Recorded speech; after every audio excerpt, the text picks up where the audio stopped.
নমস্কার। প্রথমেই আমার ছেলেবেলার প্রথম শিক্ষক যিনি আমার মা এবং বাবা, তাদের শ্রীচরণে প্রণাম জানাই। ও আমার সকল স্কুল শিক্ষক মহাশয়, গুরুজন, আমার ভাই বন্ধু, ছোট বড় সকলকে স্নেহ ভালোবাসা জানিয়ে আমার দু চার কথা আমি শুরু করছি। আজ 5ই সেপ্টেম্বর ডক্টর সর্বপল্লী রাধাকৃষ্ণনের শ্রীচরণে প্রণাম জানিয়ে শিক্ষক দিবসে কিছু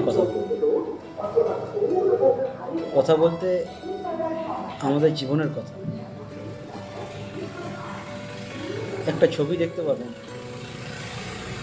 সকলেই বাড়িতে, যেখানে শ্রীকৃষ্ণ সারথি হয়ে রথে আছে, আর চারপাশে যুদ্ধে রত হাতি, ঘোড়া ইত্যাদি রণবেশে সকলে যুদ্ধে ময়দানে দণ্ডায়মান, এবং অর্জুন যুদ্ধ করতে ব্যস্ত, এরকম একটা ছবি বিভিন্ন দেওয়ালে পাওয়া যায়। তো সেখানে একটাই শিক্ষা ভগবান বা ওই ছবি থেকে আমরা নিতে পারি।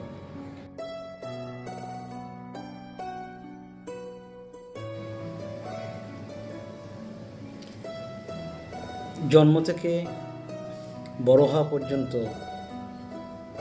পাঠশালায় শিক্ষা লাভের পর আমরা অর্থাৎ মানুষরা সামাজিকভাবে কিছু সমস্যার সম্মুখীন হই। আমাদের জীবনকে চালিয়ে নিয়ে যাওয়ার জন্য প্রচুর বাধার সম্মুখীন হই। তো এই বাধাকে অতিক্রম করার জন্য প্রত্যেকটি জাতি, সে হিন্দু হোক, খ্রিস্টান হোক, মুসলমান হোক, যেই হোক না কেন, সেখানে পরম করুণাময় ঈশ্বর সাকার রূপে, নিরাকার রূপে, পরম ব্রহ্ম রূপে তিনি উপনীত হয়েছেন সবার কাছে। আমাদের হিন্দু ধর্মের একটি চিত্র দিয়ে আপনাদেরকে বোঝায়, একটু আগে যে ছবিটা দেখালাম, এই ছবিতে আমরা জীবনযুদ্ধে ঠিক একইভাবে, যেমন রথে দণ্ডায়মান যোদ্ধা পার্থ অর্থাৎ অর্জুন যুদ্ধ করছেন, তার চারপাশে অশ্বারোহী, হাতির পিঠে চেপে থাকা সৈন্য সামন্ত, তারা কিন্তু বিরোধী সেনাপক্ষকে মারতে উদ্যত। যুদ্ধ চলছে, কিন্তু পরম করুণাময় গোবিন্দ সারথি হয়ে রথের রশি ধরে আছে। এই যুদ্ধে কৌরবদের সংখ্যা প্রচুর বেশি ছিল, পাণ্ডবদের সংখ্যা অত্যন্ত কম ছিল, কিন্তু পাণ্ডবরা জয়লাভ করেছিল, কারণ পরম করুণাময় সেই কুরুক্ষেত্রের যুদ্ধে অর্জুন তথা পঞ্চপাণ্ডবের সঙ্গে ছিলেন ভগবান শ্রীকৃষ্ণ।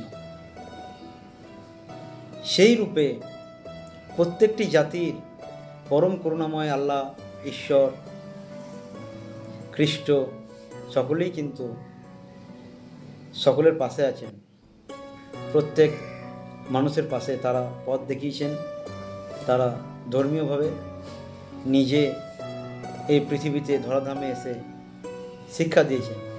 তাই প্রত্যেকটি সামাজিক জীব এবং আমাদের সর্বোপরি মানব সমাজের প্রতিটি ব্যক্তির কাছে আমি নতুন পালকের পক্ষ থেকে এই সংবাদ পৌঁছে দিতে চাই যে জীবনযুদ্ধে বড় শিক্ষক হচ্ছেন পরম করুণাময় ঈশ্বর, আর মা বাবা, পাঠশালায় শিক্ষক মহাশয়রা, আপনার চারপাশে বন্ধু বান্ধব, আপনার স্ত্রী, আপনার বাবা মা, আপনার যে কোনো ছেলে হোক মেয়ে হোক, যেই আপনার বন্ধু আপনার ভালো চায়, তারা সকলেই কিন্তু আপনার শিক্ষক। তাই প্রতিটি শিক্ষাকে সম্মান দিন, গুরুত্ব দিন, এবং আগামী দিনে এই শিক্ষার সম্মান নিয়ে তাদেরকে মর্যাদা দিয়ে আপনার নিজের জীবনের পথ পরিষ্কার করুন। ভালো থাকবেন। শুভ শিক্ষক দিবসে নমস্কার।